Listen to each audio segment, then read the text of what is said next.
Hello everyone, my name is Rasesh and I am here to tell about direct and inverse proportion. So this is our math chapter number 13. So let's start.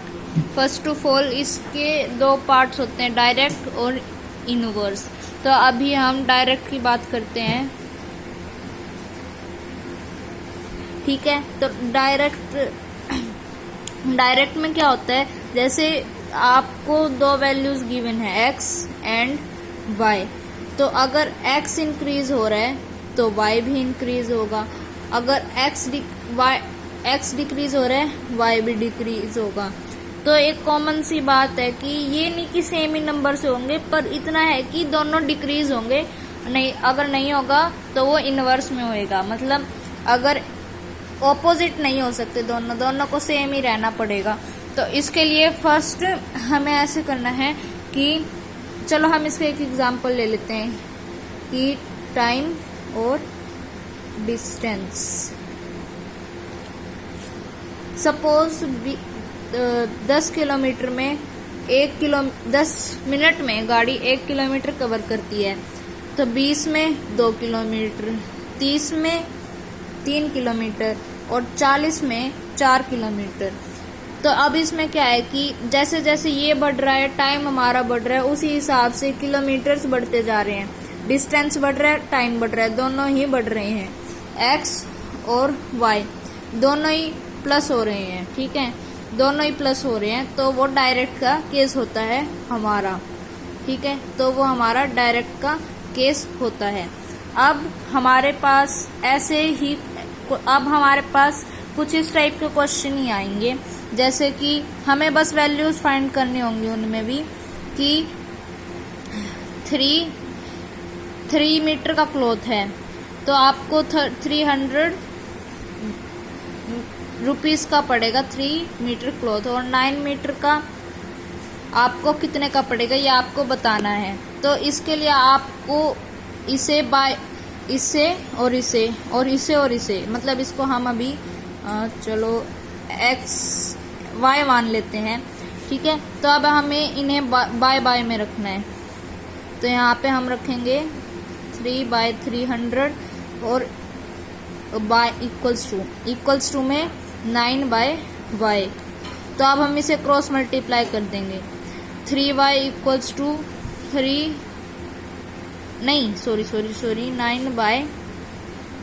Into 300.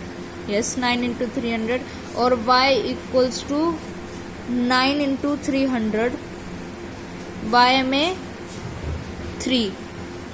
ठीक है, तो अब यहाँ से ये 100 पे cut जाएगा और ये 1, और ये 9 इंटू 100 y इक्वल्स टू 900. ठीक है, तो आपको ऐसे टाइप के क्वेश्चन मिलेंगे. तो अब हम बढ़ते हैं इनवर्स की ओर. अब हम आ चुके हैं इनवर्स की ओर. इनवर्स में डायरेक्ट का ऑपोजिट होता है कि अगर x की वैल्यू प्लस हो रही है तो y की वैल्यू माइनस होएगी. मतलब ये दोनों अब ऑपोजिट में चलना शुरू कर देंगे. जैसे कि हमारे पास 20 स्वीट्स हैं और हमें हर किसी को कितनी देनी है. ओके, ये स्वीट्स और ये चिल्ड्रन, बच्चों को देनी है हमें चिल्ड्रन. तो यहाँ पे अभी समझ लीजिए 20 बच्चे हैं और हमारे पास 20 स्वीट्स है, तो हर किसी को एक मिलेगी. और अगर हमारे पास 10 बच्चे हैं तो हर किसी को 2 मिलेगी. और अगर हमारे पास 5 बच्चे हैं तो हर किसी को 4 मिलेगी. और अगर हमारे पास 2 बच्चे हैं तो हर किसी को 10 मिलेगी. ठीक है, तो अब इसमें क्या है, मान लीजिए ये x है और ये y है. मतलब ये x वैल्यू है और ये y की वैल्यू है. तो अब 20 और 1, मतलब ये माइनस हो रहा है और ये प्लस होता जा रहा है. 21, 10, 2, 5, 4, 2. मतलब ये देखो 20 से माइनस करके यहाँ पे ये माइनस होता जा रहा है, मतलब, और यहाँ पे प्लस होता जा रहा है. तो यही सब इसमें होता है. इसमें भी आपको उसकी तरह ही क्वेश्चन मिलेंगे जैसे आपको उसमें मिले हैं आपके डायरेक्ट में। बस डायरेक्ट का फॉर्मूला अलग होता है कि आपको डायरेक्ट का फॉर्मूला ऐसे होता है कि आपको x y में रखने होते हैं, और इसमें आपको क्या करना होता है, उन दोनों को मल्टीप्लाई करना होता है कुछ इस तरह से। बस आपका यही फॉर्मूला दोनों एक्सरसाइज में यूज हुआ है, मतलब पहली एक्सरसाइज में तो ये हुआ है एंड सेकंड एक्सरसाइज में ये फॉर्मूला हुआ है। आई होप आप समझ गए होंगे। Thank you.